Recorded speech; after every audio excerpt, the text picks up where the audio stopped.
Israel എന്ന YouTube ചാനലിലേക്ക് സ്വാഗതം. ഇന്ന് നമ്മൾ നിങ്ങളോട് പറയാൻ ഉദ്ദേശിക്കുന്ന കാര്യം എന്ന് പറയുന്നത് ഇസ്രായേലിലെ കെയർ ഗീവർ ജോലിയെ പറ്റി തന്നെയാണ്. ഇസ്രായേലിലെ കെയർ ഗീവർ ജോലിക്ക് വേണ്ടിയിട്ടാണ് ഈ കേരളത്തിൽ നിന്ന് ഏറ്റവും കൂടുതൽ ആളുകൾ ഇസ്രായേലിലേക്ക് പോകുന്നത്. സ്ഥിരമായ ജോലി എന്ന നിലയിലും നമുക്ക് 5.5 വർഷത്തേക്കുള്ള ആദ്യത്തെ എഗ്രിമെന്റിന് ശേഷം സ്പെഷ്യൽ വിസയോ അല്ലെങ്കിൽ നോർമൽ വിസയിലോ ഒരുപാട് വർഷക്കാലം ജോലി ചെയ്യാൻ സാധ്യതയുള്ള ഒരു മേഖല. 6 വർഷമാണ് ഞാൻ ജോലി ചെയ്തത്. ഈ 6 വർഷം ജോലി ചെയ്തപ്പോൾ വ്യത്യസ്തമായ സാഹചര്യങ്ങളും വ്യത്യസ്തമായ പേഷ്യന്റിനെയും ഒക്കെ നോക്കുന്നതിനും അവിടെ നിൽക്കുന്നതിനും സാധിച്ചതിൽ ഒരുപാട് കാര്യങ്ങളാണ് നമുക്ക് പഠിക്കാൻ സാധിച്ചത്. കാരണം ഇസ്രായേലിലേക്ക് ഒരു കെയർ ഗീവറായി പോകുന്ന ഒരാള് പഴയ സാഹചര്യങ്ങളിൽ നിന്നും മാറ്റങ്ങൾ സംഭവിച്ചുകൊണ്ടിരിക്കുകയാണ്. ഞാൻ പോയ കാലഘട്ടവും അതിനു മുമ്പുള്ള കാലഘട്ടവും ഒക്കെ നമ്മൾ ചിന്തിക്കുമ്പോൾ അല്ലെങ്കിൽ അത് മനസ്സിലാക്കുമ്പോൾ ഇപ്പോഴത്തെ കെയർ ഗീവർ ജോലിക്ക് ഒത്തിരി മാറ്റങ്ങളാണ് വന്നിരിക്കുന്നത്. ഒത്തിരി മാറ്റങ്ങൾ എന്ന് പറയുമ്പോൾ ഇപ്പോൾ ഒരു കെയർ ഗീവർ ആവാൻ ഉദ്ദേശിക്കുന്ന ആളുകൾ പലപ്പോഴും നേരത്തെയൊക്കെ മെഡിക്കൽ പരമായിട്ടൊരു ബന്ധമില്ലാത്തതോ അല്ലെങ്കിൽ എങ്ങനെയെങ്കിലും കയറി പോകാൻ കഴിയുന്ന ഒരു സാഹചര്യം ഉണ്ടായിരുന്നു. ഇപ്പോഴും നമുക്ക് ഒരു കെയർ ഗീവർ എന്ന ഒരാൾക്ക് കയറി പോകുന്നതിന് 10ാം ക്ലാസ് പാസ്സായിരിക്കണം. അതുപോലെ തന്നെ ഇംഗ്ലീഷ് എഴുതാനും വായിക്കാനും അറിയണം. അതുപോലെ തന്നെ പലപ്പോഴും നമുക്ക് കെയർ ഗീവറൊക്കെ ആയി പോകുന്ന ആളുകൾ ഒരു 30 വയസ്സിന് മുകളിലുള്ള ആളുകളായിരിക്കാം.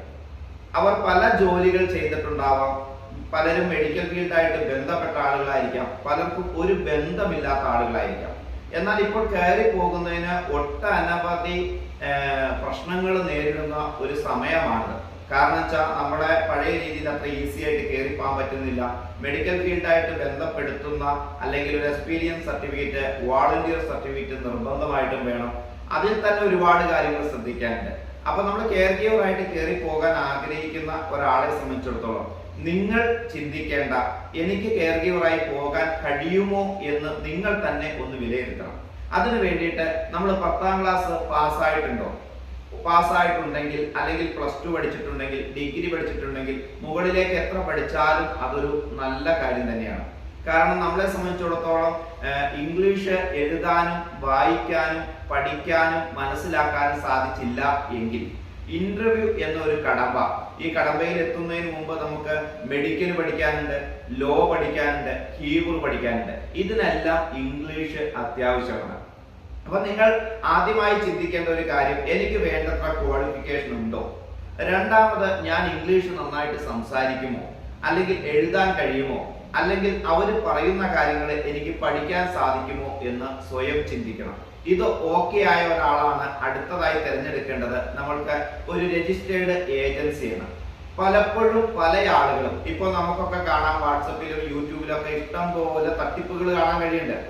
ഇതിന്റെ ഒരു പ്രശ്നം, നിങ്ങൾ ചെന്നപ്പെടുന്നത് ഒരു സബ് ഏജന്റിന്റെ കയ്യിലോ അല്ലെങ്കിൽ ഒരു രജിസ്റ്റേർഡ് ഏജൻസിയുമായിട്ട് ബന്ധപ്പെടാത്ത രീതിയിലോ ആയിരിക്കും. അവിടെ നമ്മൾ വളരെ ചിന്തിച്ച് ചെയ്യണം. പല സബ് ഏജന്റുമാരും അല്ലെങ്കിൽ പല ഏജന്റുമാരും വളരെ നന്നായിട്ട് വർക്ക് ചെയ്യുന്നുണ്ട്. അവർക്ക് വ്യക്തമായ ഒരു ഏജൻസി ഉണ്ട്. ഈ കാര്യങ്ങളെല്ലാം നമ്മൾ ചോദിച്ചു മനസ്സിലാക്കിയായിരിക്കണം ഒരു ഏജൻസിയെ തിരഞ്ഞെടുക്കേണ്ടത്. ഇപ്പൊ ഞങ്ങളെ സംബന്ധിച്ചിടത്തോളം നമ്മൾ ചെയ്യുന്നത് ഒരു രജിസ്റ്റേർഡ് ഏജൻസിയുമായി നിങ്ങളെ ഡയറക്റ്റ് ബന്ധപ്പെടുത്തുകയാണ്. ഞങ്ങളുടെ അടുത്ത് വരുന്ന ഒരാളുകളെ രജിസ്റ്റേർഡ് ഏജൻസിയുമായി ഡയറക്റ്റ് ബന്ധപ്പെടുത്തും. പേയ്മെന്റ് അങ്ങനെയുള്ള എല്ലാ കാര്യങ്ങളും ഡയറക്റ്റ് ആയിരിക്കും. നിങ്ങളുടെ കാര്യങ്ങളെല്ലാം അവരാണ്, പേപ്പർ വർക്കുകളെല്ലാം അവർ ഡയറക്റ്റ് ചെയ്തു തരും. ഇതെല്ലാം ഡയറക്റ്റ് ചെയ്യിക്കുന്ന ഒരു സംവിധാനമാണ് നമുക്കുള്ളത്. നമ്മൾ എന്താ ചെയ്യുന്നതെന്ന് ചോദിച്ചാൽ, നമ്മുടെ അടുത്ത് വരുന്ന ഒരാളെ ഇവിടെ വന്ന അന്ന് മുതൽ ഇസ്രായേലിൽ കയറി പോകുന്നവരവർക്ക് പഠിക്കേണ്ട കാര്യങ്ങൾ, അവരുടെ ഡൗട്ടുകൾ, അവർക്ക് എന്തെങ്കിലും ചോദിക്കാനുണ്ടെങ്കിൽ, അവർക്ക് മനസ്സിലാകാത്ത കാര്യങ്ങൾ പറഞ്ഞു കൊടുക്കാൻ, ഇനിയല്ല അവർക്ക് പഠിക്കാനുള്ള കാര്യങ്ങൾ ബുദ്ധിമുട്ടുണ്ടെങ്കിൽ നമ്മുടെ ഓഫീസിൽ വന്നിരുന്ന് പഠിക്കാനുള്ള സൗകര്യം, അവരെ വാട്സപ്പിൽ വിളിച്ച് അവരെ പഠിപ്പിക്കാനുള്ള സൗകര്യം, ഇങ്ങനെയുള്ള കാര്യങ്ങളാണ് ഞങ്ങളെ സംബന്ധിച്ചിടത്തോളം ചെയ്യുന്നത്. ഞങ്ങൾ അതിന് പേയ്മെന്റ് പോലും നമ്മളിവിടെ മേടിക്കാറില്ല. അപ്പൊ പലപ്പോഴും നമ്മളൊരു ഏജൻസി തിരഞ്ഞെടുക്കുമ്പോൾ ഏജൻസിയുടെ ആരൊക്കെയാണ് ഏജൻസിയായിട്ട് ബന്ധപ്പെടുന്നത്, ഏത് ഏജൻസിയാണ്, അങ്ങനെയുള്ള പല കാര്യങ്ങളും ഇതിനെ ബന്ധപ്പെട്ടിട്ടുണ്ട്. 4ാമത്തെ ഒരു കാര്യം എന്ന് പറയുന്നത്, നമ്മൾ ഏജൻസിയൊക്കെ തിരഞ്ഞെടുത്തു, അത് കഴിഞ്ഞ് പഠിക്കുന്ന കാര്യങ്ങൾ. പലപ്പോഴും നമ്മുടെ ആളുകളുടെ ഒരു പ്രത്യേകത എന്ന് പറയുന്നത്, ഒരു ക്ലാസ് അറ്റൻഡ് ചെയ്ത് കഴിഞ്ഞാൽ ഈ തീർന്നു, അതായത് ഈ ക്ലാസ് അറ്റൻഡ് ചെയ്താൽ നമ്മളെല്ലാം ഓക്കെ ആണെന്നൊരു തോന്നല് പലപ്പോഴും പല ആളുകളിലുണ്ട്. എന്നാൽ കഷ്ടപ്പെട്ട് രക്ഷപ്പെടണമെന്ന് ആഗ്രഹിക്കുന്ന ആളുകളെല്ലാം തന്നെ നന്നായിട്ട് പഠിക്കുകയും കഷ്ടപ്പെടുകയും ചെയ്യുന്നുണ്ട്. ആ നാലാമത്തെ കാര്യം എന്ന് പറഞ്ഞാൽ വളരെ നന്നായിട്ട് പഠിക്കണം. തരുന്ന മെഡിക്കൽ കാര്യങ്ങളായിക്കോട്ടെ, ലോ ആയിക്കോട്ടെ, ഹീബ്രു ആയിക്കോട്ടെ, വളരെ നന്നായിട്ട് പഠിക്കുക. 1-2 മാസം മാക്സിമം കഷ്ടപ്പെട്ട് കഴിഞ്ഞാൽ ഇന്റർവ്യൂ പാസ്സായ പിന്നെ നിങ്ങൾക്ക് ഈ ബാക്കിലേക്ക് തിരിഞ്ഞു നോക്കേണ്ട ഒരു ആവശ്യം വരുന്നില്ല. നമുക്ക് 5 വർഷമോ 10 വർഷമോ അവിടെ ജോലി ചെയ്യാനുള്ള സാഹചര്യം കിട്ടും. നമുക്ക് ടെൻഷൻ ഇല്ലാതെ ഈ ഇന്റർവ്യൂ പാസ്സായി കിട്ടിയാൽ മാത്രമാണ് നമുക്ക് ഒരു ജോലി ചെയ്യാനുള്ള സാഹചര്യമുള്ളൂ. അപ്പൊ അതുകൊണ്ട് നിങ്ങൾക്ക് പഠിക്കാൻ കിട്ടുന്ന കാര്യങ്ങൾ വളരെ ഭംഗിയായിട്ട് നന്നായിട്ട് പഠിക്കുക. പിന്നീടുള്ള കാര്യങ്ങൾ എന്ന് പറഞ്ഞാൽ ഇന്റർവ്യൂവിനെ ബേസ് ചെയ്താണ്. പഠിത്തം കഴിഞ്ഞ് ഇറങ്ങി അല്ലെങ്കിൽ ഒരു ക്ലാസ് കഴിഞ്ഞ് 20 ദിവസത്തെ ക്ലാസ്സും കഴിഞ്ഞ് ബോംബെയിൽ നിന്ന് നാട്ടിലെത്തിക്കഴിഞ്ഞാൽ പലരും അവരുടേതായ സാഹചര്യത്തിലൂടെ അങ്ങ് പോയിക്കൊണ്ടിരിക്കുക. നിങ്ങൾ ഇതിനകത്തേക്ക് ഇറങ്ങിക്കഴിഞ്ഞാൽ കണ്ടിന്യൂ ആയിട്ട് പഠിച്ചില്ല എന്നുണ്ടെങ്കിൽ ഇന്റർവ്യൂവിന്റെ സമയമാകുമ്പോൾ നമുക്കത് ഓർത്തിരിക്കാനോ നമുക്ക് പറയാനോ കഴിയാത്ത ഒരു സാഹചര്യം വരും. അതിന്റെ കാരണം എന്ന് പറഞ്ഞാൽ നമ്മളൊക്കെ ഒരു ഏജ്ഡ് പീപ്പിൾ ആണ്. മിനിമം 30 വയസ്സിന് മുകളിലുള്ള ആളുകളാണ്. പഠിത്തം നിർത്തിയിട്ട് 10 കൊല്ലോ 5 കൊല്ലോ 15 കൊല്ലോ ഒക്കെ ആയിക്കാണും.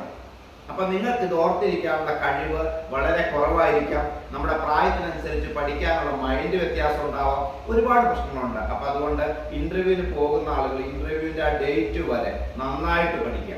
ഇനി ഇത് കഴിഞ്ഞ് ഇന്റർവ്യൂ പാസ്സായി കഴിഞ്ഞാൽ നമുക്ക് വളരെ ഭംഗിയായിട്ട് ഇസ്രായേലിൽ എത്താം. ഇസ്രായേലിൽ എത്തിക്കഴിഞ്ഞാൽ നിങ്ങൾക്ക് തിരിഞ്ഞു നോക്കേണ്ട കാര്യമില്ല. നമ്മുടെ ലൈഫ്, നമ്മുടെ ജീവിതം, നമ്മുടെ സാമ്പത്തിക സ്ഥിതി എല്ലാം തന്നെ മെച്ചപ്പെടുന്ന ഒരു സാഹചര്യം നമുക്കുണ്ട്. ഒരു കെയർ ഗീവറെ സംബന്ധിച്ചിടത്തോളം ഇസ്രായേലിൽ എത്തിക്കഴിഞ്ഞാൽ 5 വർഷം അവർക്ക് സുഖമായിട്ട് നോർമൽ വിസയിൽ മുമ്പോട്ട് പോകാം. എന്തെങ്കിലും കാരണവശാൽ 4.5 വർഷത്തിന് ശേഷം പേഷ്യന്റ് മരിച്ച സ്പെഷ്യൽ വിസ കാറ്റഗറിയിൽ പിന്നെയും ജോലി ചെയ്യാനുള്ള ഒരു സാഹചര്യമുണ്ട്. എല്ലാ വർഷവും നാട്ടിൽ വരാം. ഒരു ബോണസ് എന്ന പേരിൽ വിളിക്കുന്ന കുറച്ച് എമൗണ്ട് എല്ലാ വർഷവും കിട്ടും. നിങ്ങൾക്ക് അത്യാവശ്യം സാലറി കിട്ടും. നമ്മുടെ സേഫാണ്. സാമ്പത്തികമായിട്ടും എല്ലാം ഉന്നമനത്തിലേക്ക് എത്തുന്നതിന് ഒരു കെയർ ഗീവർ എന്ന നിലയിൽ നിങ്ങൾക്ക് സാധിക്കും. അപ്പൊ കെയർ ഗീവർ ആയിട്ട് പോകാൻ ആഗ്രഹിക്കുന്ന ആളുകൾക്ക് വേണ്ടിയിട്ടാണ് ഞാൻ ഈ വീഡിയോ ചെയ്തത്. ഞാൻ പറഞ്ഞ ചില കാര്യങ്ങളെല്ലാം ഞാൻ വിട്ടുപോയിട്ടുണ്ടാവാം പല കാര്യങ്ങളും. എന്നാൽ എൻ്റെ അറിവിലുള്ളതും എനിക്ക് പറഞ്ഞു തരാൻ കഴിയുന്നതുമായ കുറച്ച് കാര്യങ്ങളാണ് നിങ്ങളോട് ഇപ്പോൾ പറഞ്ഞത്. ഇത് കെയർ ഗീവർ ആയിട്ട് പോകാൻ ആഗ്രഹിക്കുന്ന ആളുകൾ മാക്സിമം മെഡിക്കൽ പരമായിട്ട് ബന്ധമുള്ളവർ പോവുകയാണെങ്കിൽ അവർക്ക് ഇന്റർവ്യൂ എളുപ്പമായിരിക്കും. അല്ലെങ്കിൽ നന്നായിട്ട് ഇംഗ്ലീഷ് സംസാരിക്കുന്നവര്, ഹൈറ്റും വെയിറ്റും ഉള്ളവരൊക്കെയാണെങ്കിൽ പെട്ടെന്ന് വിസ കിട്ടാൻ എളുപ്പമായിരിക്കും. അങ്ങനെ ഒത്തിരി കടമ്പകൾ ഇതിനകത്തുണ്ട്. നിങ്ങൾ എല്ലാവരും ഈ പ്രോഗ്രാമിലേക്ക് അല്ലെങ്കിൽ കെയർ ഗീവർ ജോലിയിലേക്ക് ഇറങ്ങുന്നതിന് മുമ്പ് ഒരു എൻക്വയറി വളരെ നല്ലതാണ്. നമ്മുടെ ഓഫീസിലേക്ക് വന്നു കഴിഞ്ഞാൽ നിങ്ങൾക്ക് ഫ്രീ ആയിട്ട് എൻക്വയറി കിട്ടും. ഒരു പൈസ മുടക്കും നിങ്ങൾക്കില്ല. എൻ്റെ അനുഭവം വെച്ചുകൊണ്ടുള്ള കാര്യങ്ങൾ പറഞ്ഞു തരാൻ സാധിക്കും. നമ്മളിപ്പോൾ മൂവാറ്റുപുഴ പെരുമ്പാവൂര് റൂട്ടിലെ MC റോഡിൽ മണ്ണൂര് എന്ന് പറയുന്ന സ്ഥലത്തെ MC റോഡിനോട് ചേർന്ന് തന്നെയാണ് നമ്മുടെ ഓഫീസ്. ആർക്ക് വേണമെങ്കിലും ഏത് സമയത്തൂടെ കടന്നു വരാം. പഠിപ്പിക്കാനായിട്ടൊരു ടീച്ചർ ഏത് സമയത്തൂടെ ഉണ്ട്. രാവിലെ 10 മണി തൊട്ട് 5 മണി വരെയാണ് നമ്മുടെ ഓഫീസ് ടൈം. ആ ടൈമിൽ അവധി ദിവസങ്ങളും ഞായറാഴ്ച ഒഴിച്ചു ബാക്കി എല്ലാ ദിവസങ്ങളും ഒരു ടീച്ചറോട് ഉണ്ടാവും. പലരും ഇവിടെ വന്നിരുന്ന് പഠിക്കുന്നുണ്ട്. നമുക്ക് നമ്മളായിട്ട് നമ്മുടെ കേരളത്തിൽ പോകുന്ന ആളുകൾക്ക് ഒന്നും തന്നെ വേറെ പേയ്മെന്റ് ഒന്നും പഠിക്കുന്നതിനോ പറഞ്ഞു കൊടുക്കുന്നതിനോ ഒന്നും മേടിക്കാറില്ല. അപ്പൊ നിങ്ങൾക്ക് താല്പര്യമുള്ള ആളുകൾ കൂടെ വന്ന കാര്യങ്ങൾ മനസ്സിലാക്കാം. ഇനി അല്ലെങ്കിൽ നമ്മുടെ വാട്സപ്പ് നമ്പറിൽ മെസ്സേജ് ഇട്ട് ഞാൻ തിരിച്ച് മെസ്സേജ് അയക്കും. നിങ്ങൾക്ക് വേണ്ട എല്ലാ ഹെൽപ്പും ചെയ്യുന്നതിന് കേരളത്തിൽ നമ്മളിവിടെ മൂവാറ്റുപുഴയ്ക്ക് അടുത്തുള്ള സ്ഥാപനം ആരംഭിച്ചിരിക്കുന്നത്. അപ്പൊ നമ്മുടെ ഇവിടെ വീഡിയോ ഇവിടെ അവസാനിപ്പിക്കുകയാണ്. കെയർ ഗീവറായിട്ട് പോകുന്ന ആളുകൾ ചിന്തിക്കേണ്ട, മനസ്സിലാക്കേണ്ട ചെറിയ കുറച്ച് കാര്യങ്ങൾ മാത്രമാണ് നിങ്ങൾക്ക് ഈ വീഡിയോയിലൂടെ പറഞ്ഞത്. എന്തെങ്കിലും ഡൗട്ടോ കാര്യങ്ങളോ ഉണ്ടെങ്കിൽ വാട്സപ്പ് നമ്പർ ഇതിനകത്ത് കൊടുത്തിട്ടുണ്ട്. അതിനകത്തേക്ക് മെസ്സേജ് അയക്കുക. നമ്മുടെ വീഡിയോ ഇവിടെ അവസാനിപ്പിക്കുന്നു. Bye bye.